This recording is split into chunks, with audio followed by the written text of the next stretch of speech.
This week, on Monday, on Beware of Spoilers, we'll be talking about Season 2, Episode 1 of The Last of Us. And on 30-Minute Reviews, we'll be talking about Mission Impossible 2. On Tuesday, on the Backlog Files, we'll be talking about the new indie game Bookbound.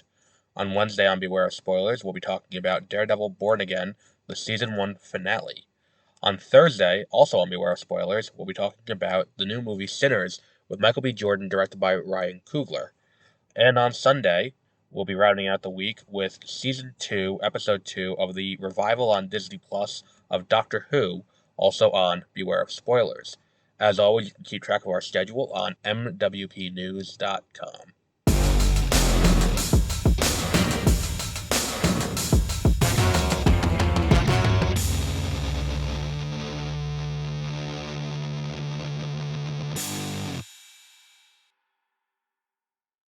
What time is it? It's afternoon. Good afternoon, and welcome to Beware of Spoilers. I am Adam. Now, as you heard in that intro, we're going to be doing Sinners this week.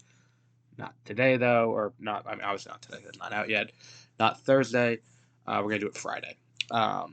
So, we will be doing Sinners. We're going to be doing it Friday instead of Thursday. Everything else is the same on that schedule. Today, we're going to talk about the first episode of the second season of Doctor Who, though, because I think I can say this definitively about this new season. I will not forget the name of the companion because they say her name 700 times in this episode because the planet's named after her. And I think that there is this is a strong dynamic, I think. Even if we've seen kind of the beginning of this dynamic before a little bit, it struck me very similar to Clara and the Doctor in season 7 when she first started with 11, where she shows up and she is.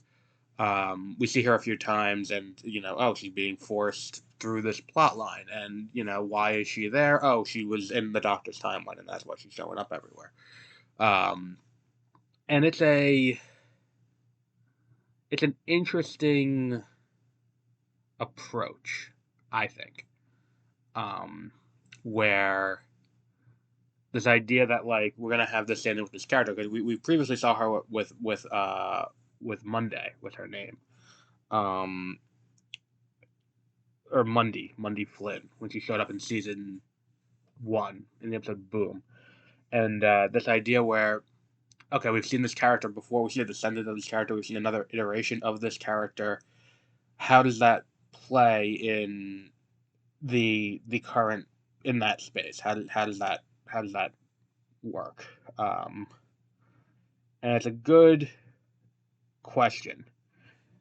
I think this episode does a great job of kind of being a self-contained story and telling us what we can expect from this show.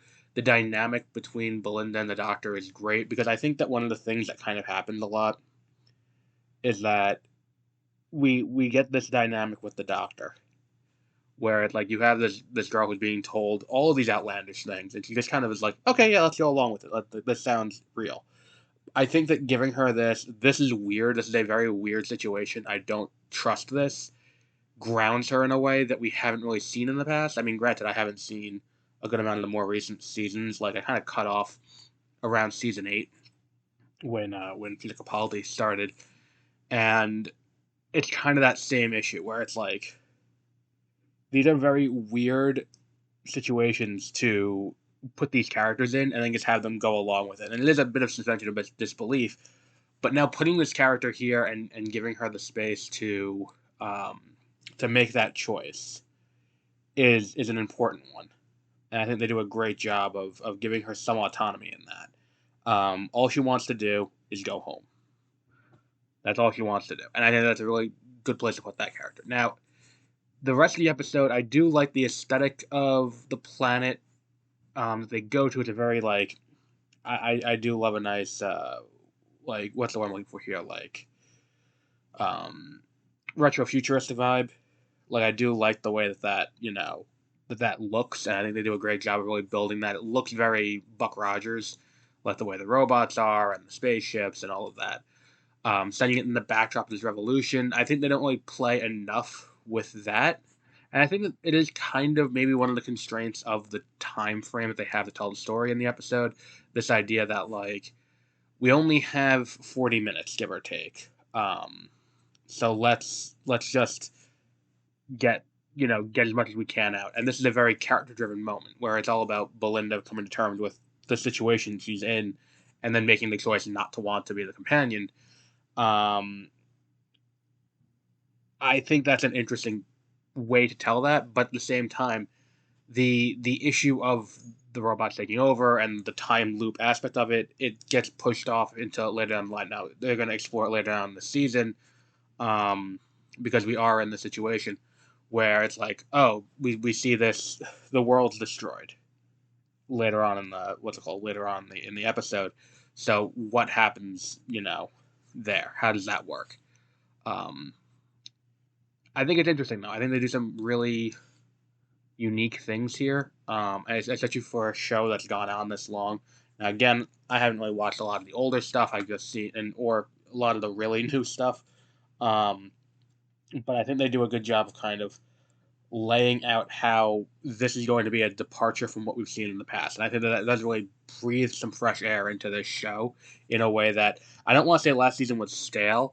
I think it took a lot longer for me to like Ruby as a companion. It took me until we had that episode where it's her basically by herself for me to really come to terms with that character and be like, oh, this character is someone I'm interested in, and hopefully she will have some cool moments and stuff like that.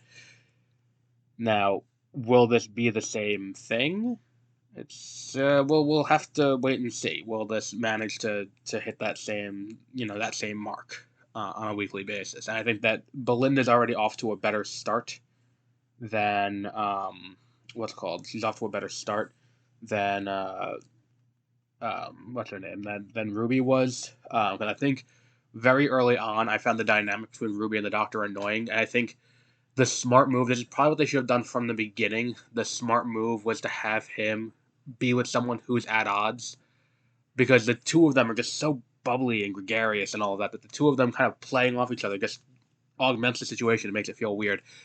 Putting him with this character who doesn't want to be there grounds him too. It grounds the story, but it also grounds him, where it's like there's more stakes to this. It feels less fantasy-y, so to speak. Um, and the other thing too that I watched the episode once, and this caught my ear, and I don't know if I was accurate in this assessment, but when at the end of the episode when he gets the TARDIS back, they're going on. She says, "Oh, this is the TARDIS." I don't recall him ever saying that to her. I recall him saying, "Yeah, I got here and my spaceship was impounded." I don't recall him ever saying the name of the ship to her. And I don't think in a show like this that is a mistake.